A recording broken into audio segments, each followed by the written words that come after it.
If you like to begin, you can do that. Yes, Mataji. Okay.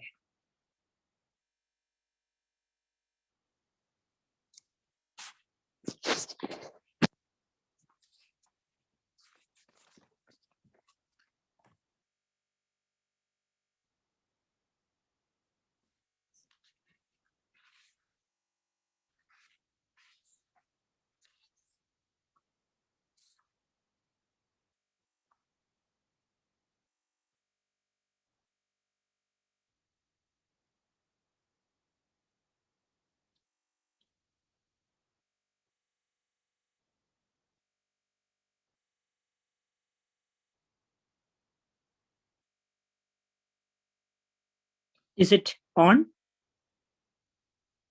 Yes, Mataji, you can start. Yeah. Okay.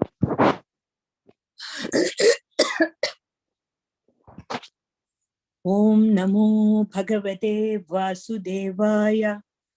Om Namo Bhagavate Vasudevaya. Om Namo Bhagavate Vasudevaya. Narayanam Namaskritya Naram Chaiva Narottamam Devim Saraswatim Vyasam Tadho Jayam Mudirayet.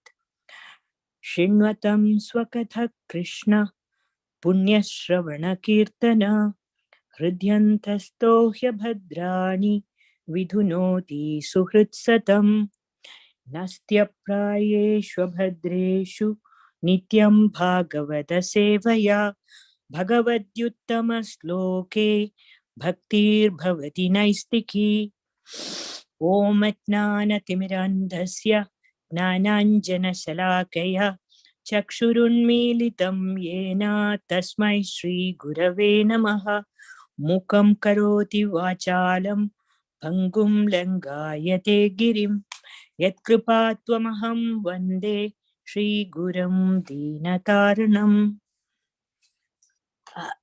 Devotees, Hare Krishna. I am waiting for someone to pick me up because I'm on my way to Chicago to meet with His Holiness Radhanatha Swami Maharaj. And that's why I'm not on the video call.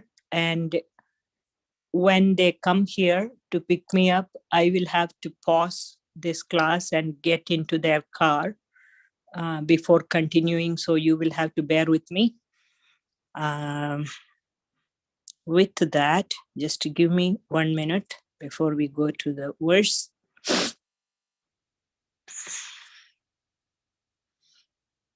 I will tell you when I have to step out, and I will pause it, go there, get into the car, and continue with this class.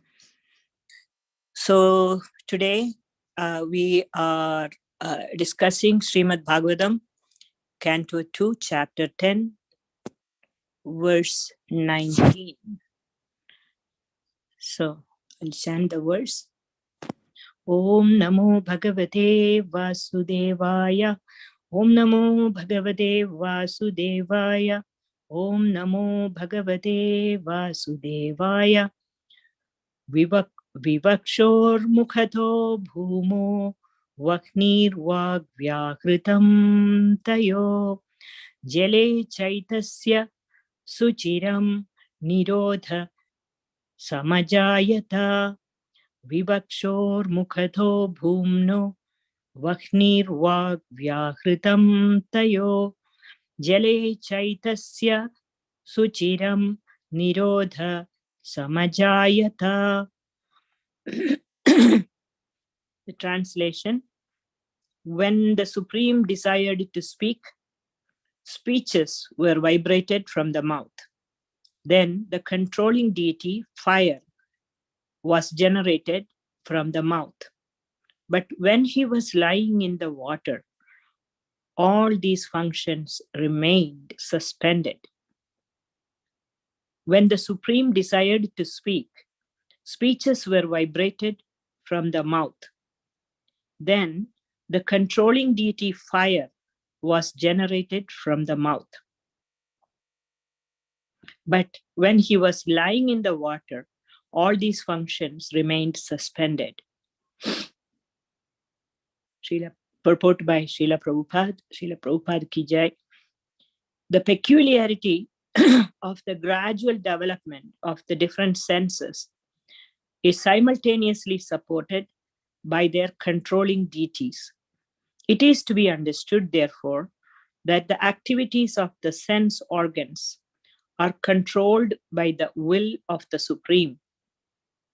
The senses are, so to speak, offering a license for the conditioned souls who are to use them properly under the control of the controlling deity, deputed by the Supreme Lord. One who violates such controlling regulations has to be punished by degradation to a lower status of life. Consider, for example, the tongue and its controlling deity Varuna.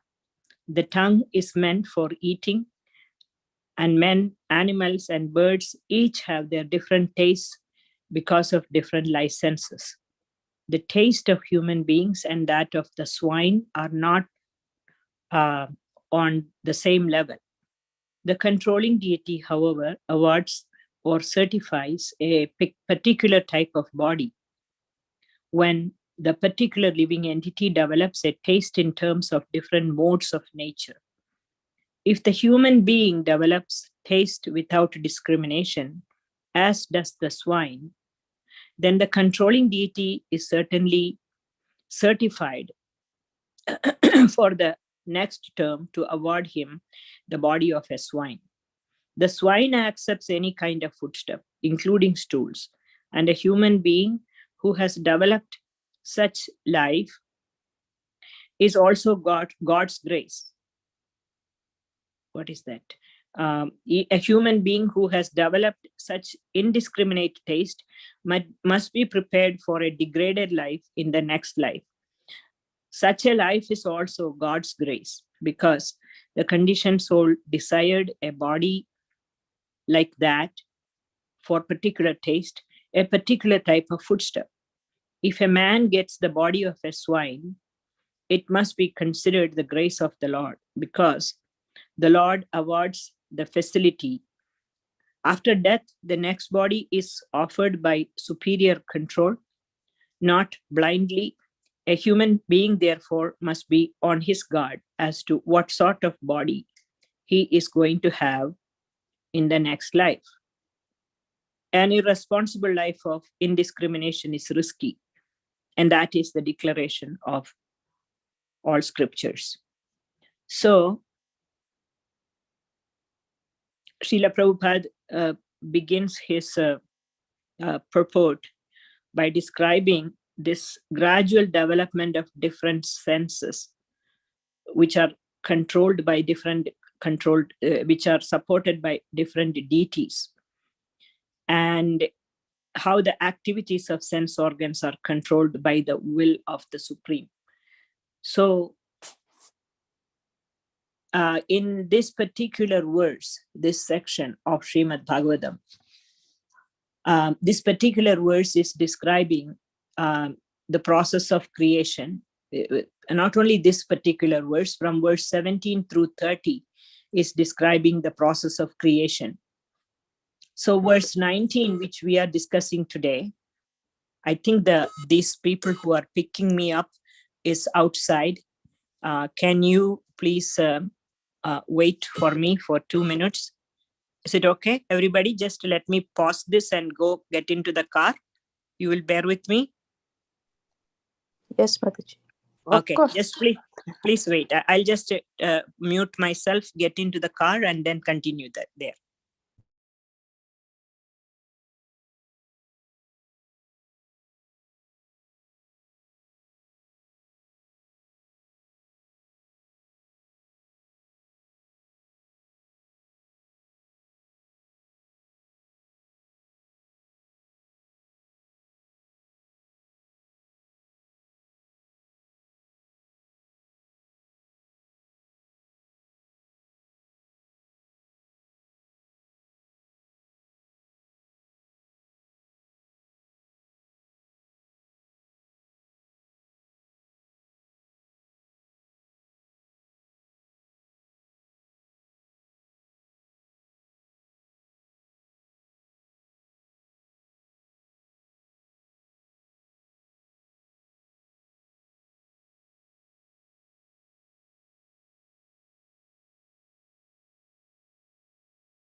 Hare Krishna devotees, I'm back. Thank you for bearing with me. So we'll continue. So today we are discussing Srimad Bhagavatam, Canto 2, Chapter 10, Text 19.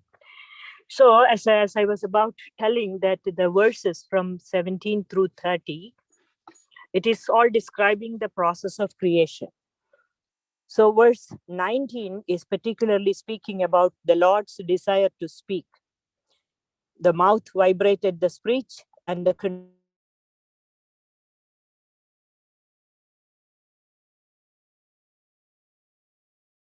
these functions are developing in the Virat Rupa.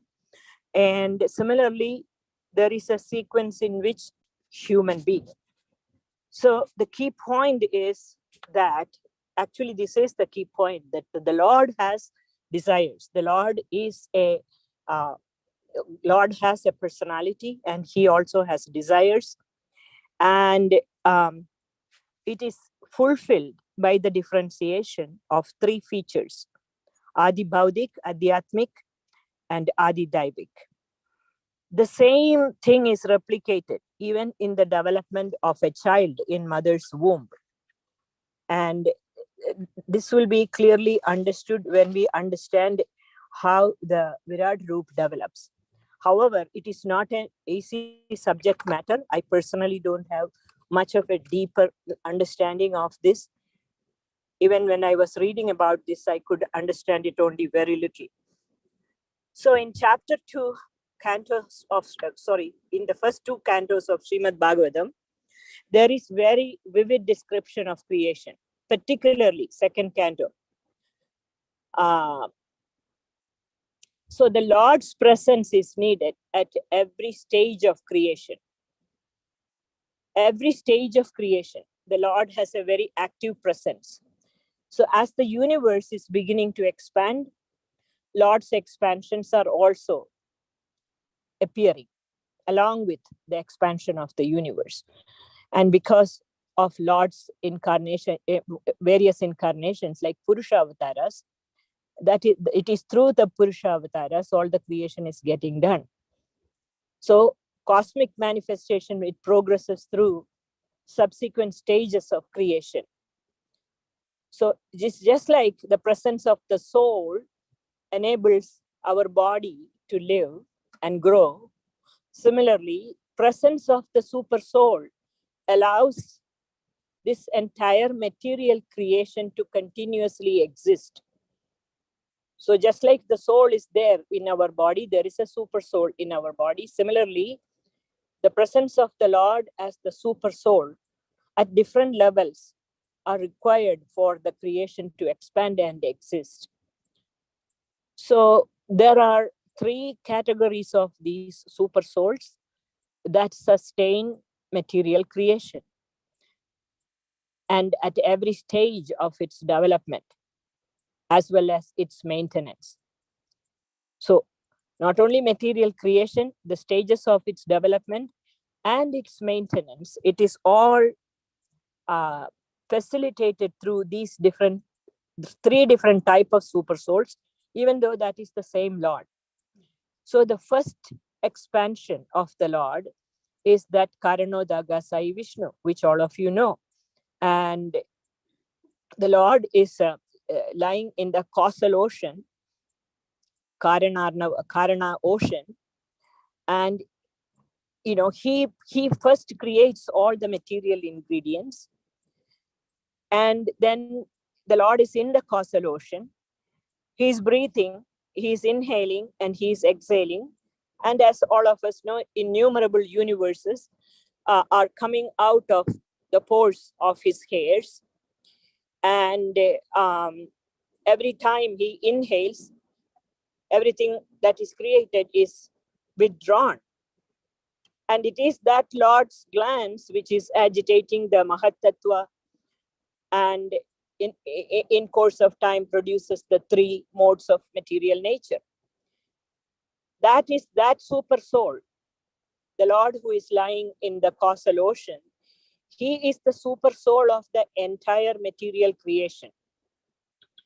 And then comes the second expansion, which is this Garbhodaka Sai Vishnu, who is lying down in the Garbhodaka ocean within the universe.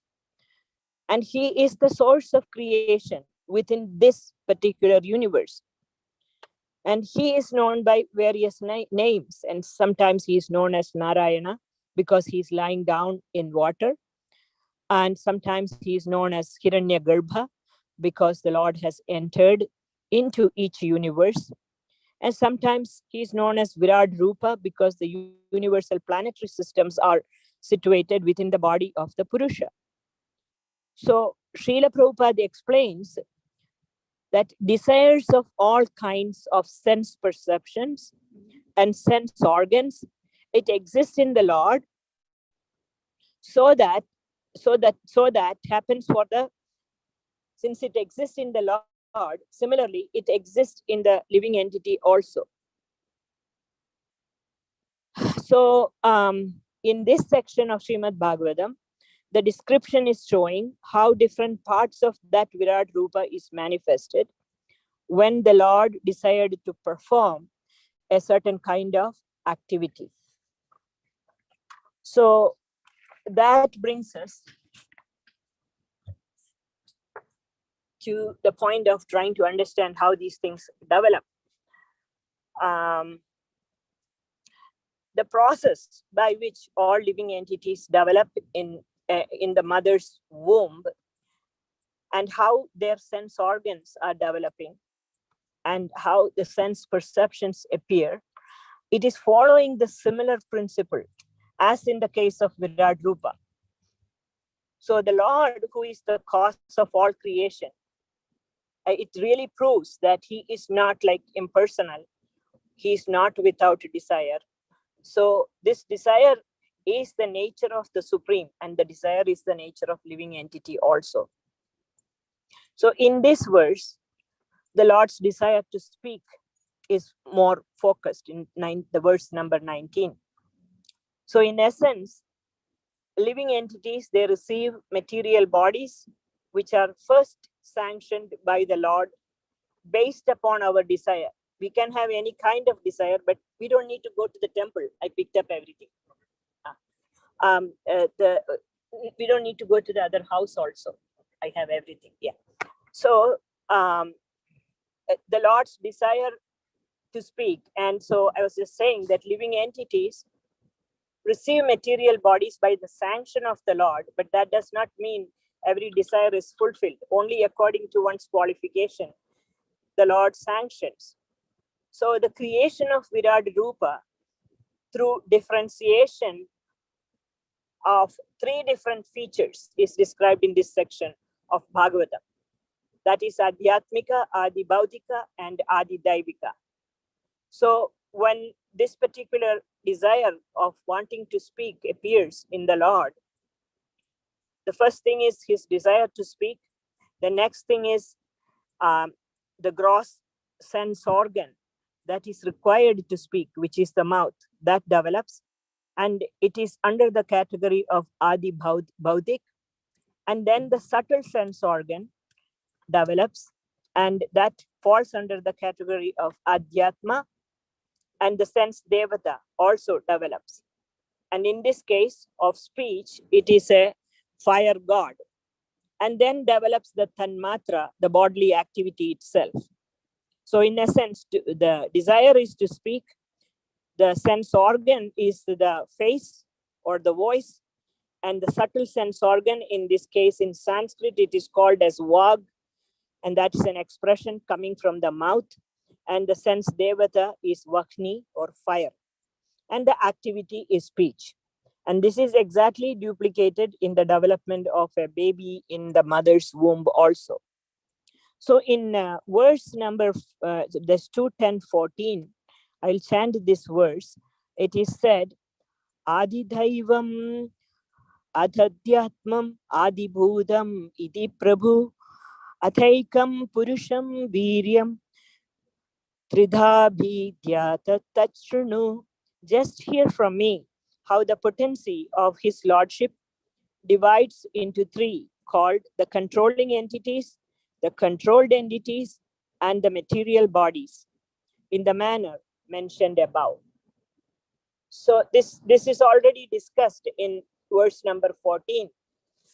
So in essence, the Lord created these three forms: sense devata, subtle sense organ, and gross sense form. So the one Lord who is desiring, at the time of universal annihilation, all the living entities merge into the body of the Lord, and he is only one. And that one Lord desires to become many. And it is stated that Purusha, he rose from his bed after the sleep of universal destruction, and he created the universe. And the description of the universe is that it is shining brightly in three forms by his energy. It's like a golden egg. That is the description given in Srimad Bhagavatam. So how did that universal form arise? That one entity, first he merged all the jivas within himself at the time of destruction. At that point, only one entity existed. And when the morning came, he wakes up, he desired variety, and the Sanskrit word used in the verses is nanatvam, not ekatvam. And so he desired for a variety. He then separated the jivas from himself. And then he was sleeping at the time of universal destruction in yoga nidra. That sleep is not the dead sleep that we go through. It's a creative sleep. And so the Lord is rising up in the morning, and he's separating the living entities from himself. And then Lord has created Mahat Tattva, which contains all the material elements, by his own energy. And then using those elements, he created the layers which are covering the universe. And that layers of the universe is very bright, golden in color. So this is what is known as the great creation. Brahma has not come into the picture. So creation of universal form situated in the shell of the universe. That is the next thing that happens. So the sequence is Karunodhaga Sai Vishnu, who is lying within the causal ocean. He will enter into this shell of universe, which is glowing like gold. And Bhagavatam describes that form of the Lord is measuring 500 million yojanas. 500 million yojanas. He enters first into the shell of the universe. And then by combining his energy with parts of those elements, which are part of the Mahat Tattva, which he has created, after that, after the Lord entered into the shell of the universe, from there, he is filling the inside of the universe, half of which filled with that sweat coming from the body of the Lord himself. And that is the Garbhodaka ocean, which is filling half of the universe. And then that Lord who is situated in the shell of the universe, he enters within the Garbhodaka ocean. So after that only, he is separating this Adi Deva, Adi Buddha, Adhyatma, and which results in the creation of each and every organ of that universal form. So the totality of this in Sanskrit is called as samasti. And that samasti, it becomes the lotus stem that is coming from the Lord's navel. And then that lotus stem is the gross form of the universal form of the Lord. And within that lotus stem, as we all know, remains all the planetary systems. And it will also become what is known as the subtle Hiranyagarbha, subtle form of the Lord as Hiranyagarbha. And then the form of Brahma arises within that lotus. and that which contains the totality of all the jivas. And then when the first living entity that comes out of that is Lord Brahma, and who carries out the secondary creation. Sometimes Lord Brahma is known by different names also. Sometimes Lord Brahma is known as Hiranyagarbha, sometimes as universal form, sometimes as four-headed Brahma. So these different names and forms of Brahma is different from Adi Baudik, Adi Atmik, and all those things that we talked just now. So if we take a look at the verses leading to this point, there is a critical thing that was discussed prior to this. That is, from the ether within the body of the universal form, different energies arise. And one of them is senses. It is known as ojas, mind, then the body. Body is balam, the strength. So these things arise. This is coming from the ether within the body of the universal form. And from subtle form of these three different energies, the next thing that comes is life air, manifestation of life. In Sanskrit, it is called Ashu. And then comes prana, which is sutra. This prana or sutra, it's very interesting thing. And there is no time to talk about it, but this sutra has a very critical role to play. So the senses of the Lord becomes active only after the action of sutra. And once the sutra or this prana, it leaves, all the senses become inactive. And that's true for all the living entities also. And the example given in Srimad Bhagavatam is just like how when the king leaves, the servants follow him. Similarly, the sutra leaves, there is no more function of the sense organs. So that's the greatness of sutra. So stimulated because of sutra is present, hunger and thirst appears in the universal form. And therefore, the Lord desired to eat and the Lord desired to drink. So to do that, his mouth develops. So this particular, the verse number 18, it elaborates about Adi Deva, Adi Buddha, Adi Atma. And that is exactly the same thing that is referred to in verse number 13 also. So after the mouth appeared, the location of the sense organ, the way it goes is the palate of the Lord. That is the gross organ which forms Adi Buddha category. And in the palate, the subtle sense organ develops, which is, in the case of this particular function, tongue. Tongue is that subtle sense organ, which is equivalent to the Adhyatma category. And from that comes various taste, sense objects for the tongue, etc. And the presiding deity of the tongue is Varuna, who is Adi Daiva. So these four elements, gross form, sense object, subtle sense organ, and the deity, all of that is included in that. But they are generally categorized as three: Adhyatmic, Adibaudik, Adidaivik. You don't see another fourth classification. This all falls under that. And this is the sequence of development of the universal form. You know, how the prana, once the prana is created, how the Lord develops hunger and thirst, and how all these organs are developed. But it is very a difficult thing to understand. The more you are reading about it or hearing, the more it's not black and white. It's not something we can process using our intellectual capacity.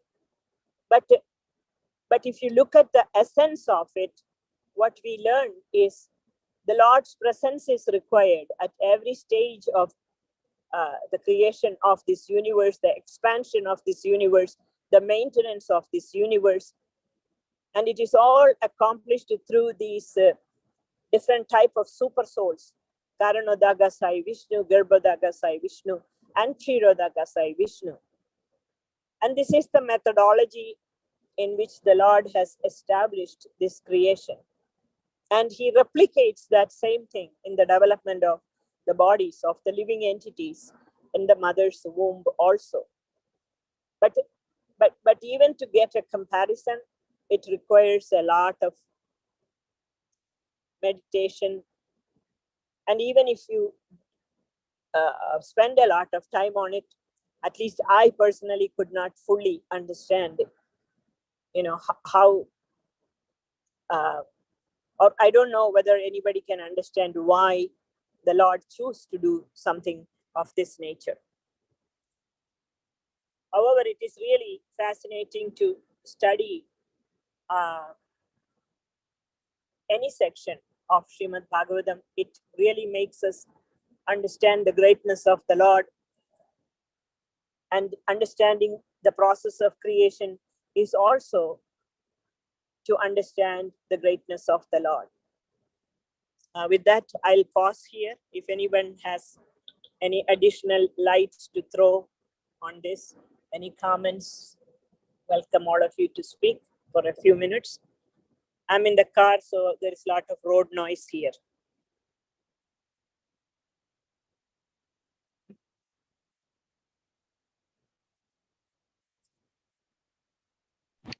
Hare Krishna Mataji, please accept my humble obeisances. All glories to Srila Prabhupada.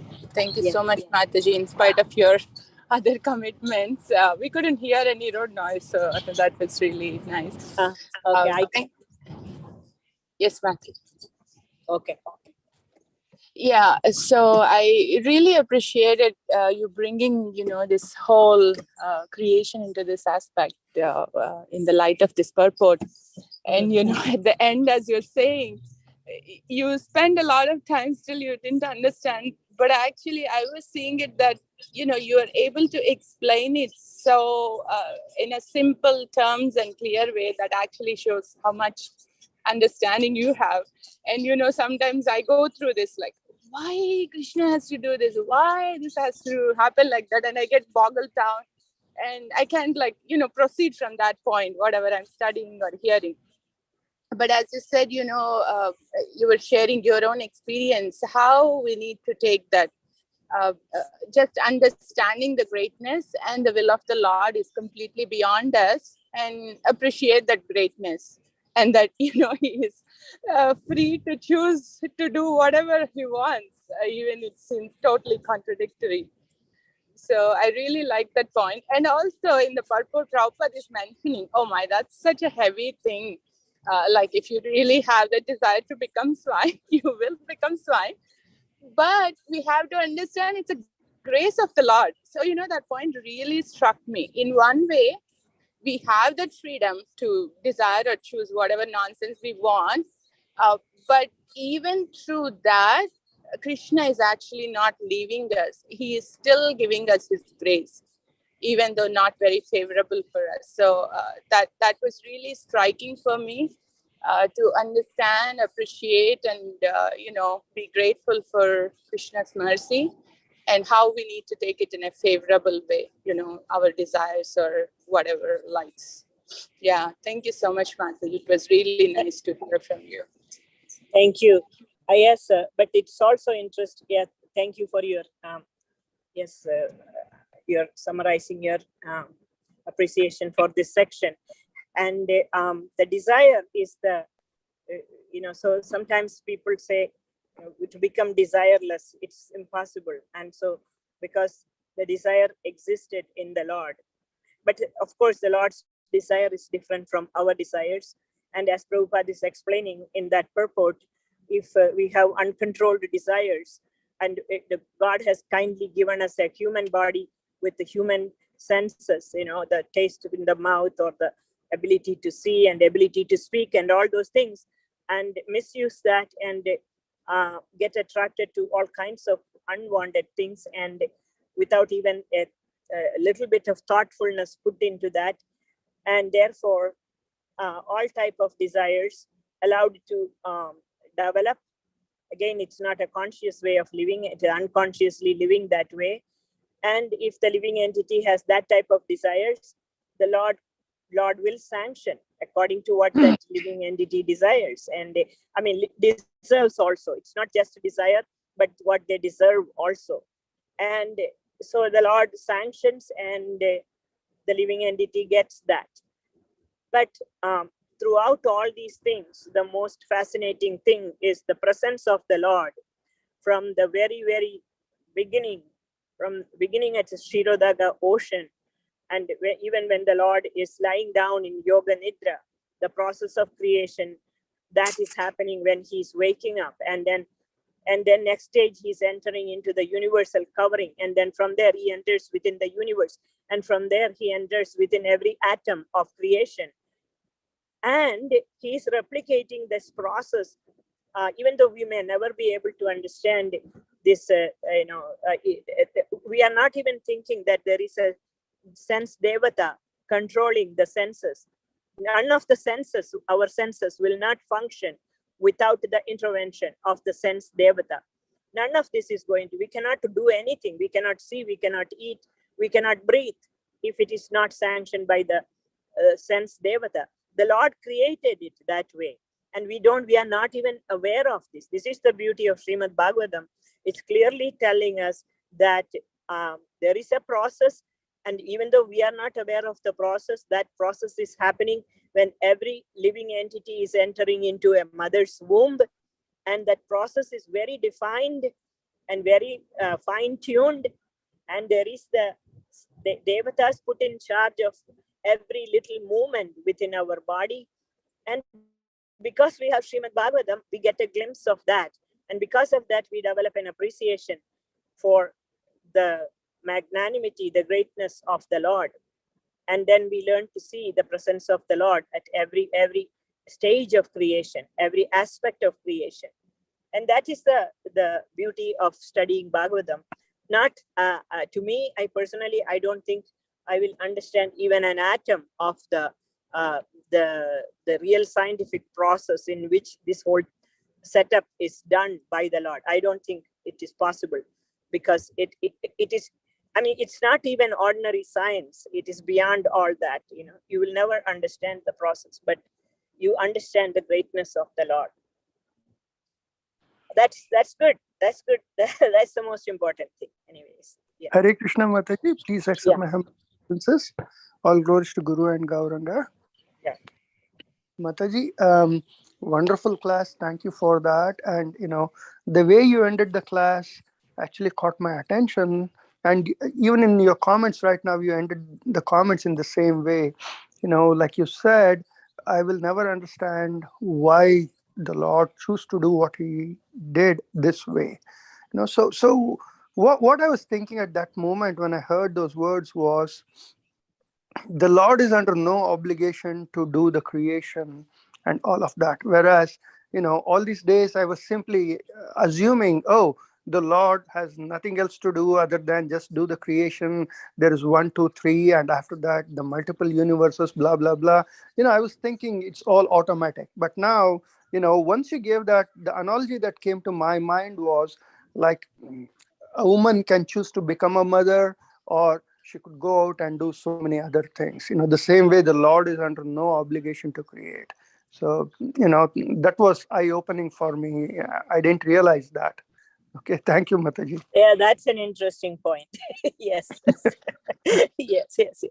Even a tiny little human being can decide, what they want to do. Why not the Lord? The Lord can do anything he wants to do. Yes. I was thinking the Lord has nothing else to do other than create. So. Right. Thank you, Mataji. Yes. Thank you very, very much.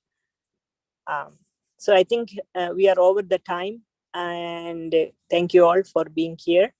And I'll proceed. I'm on my way to Chicago. Thank you all. Hare Krishna. Please accept my humble obeisance. All glories to Srila Prabhupada.